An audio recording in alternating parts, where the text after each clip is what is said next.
Guys, ang Kala mo laki eh. ng mall. Alam mo, ilaw lang eh. Oo, diba? Doon sa side na walang ilaw. Hmm. Lapit na tayo sa buhay. Bundok.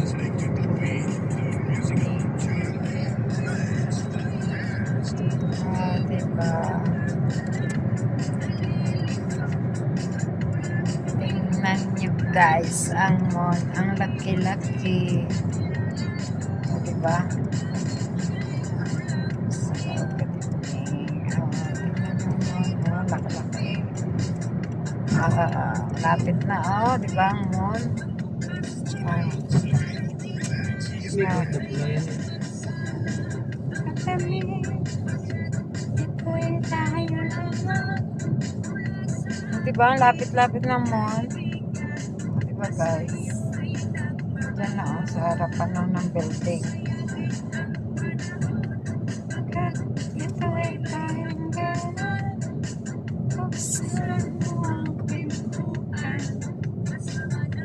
So guys, good evening. Lapit talaga. Lapit ng mon. O, tingnan nyo. Diba? Yan. Yan ang daan. O, yan ang mon. O, diba? Grabe. Hindi nakaguhit na. Ha? Ilaw. Yan. Ano? Dito na kami, guys. Bye. Good evening.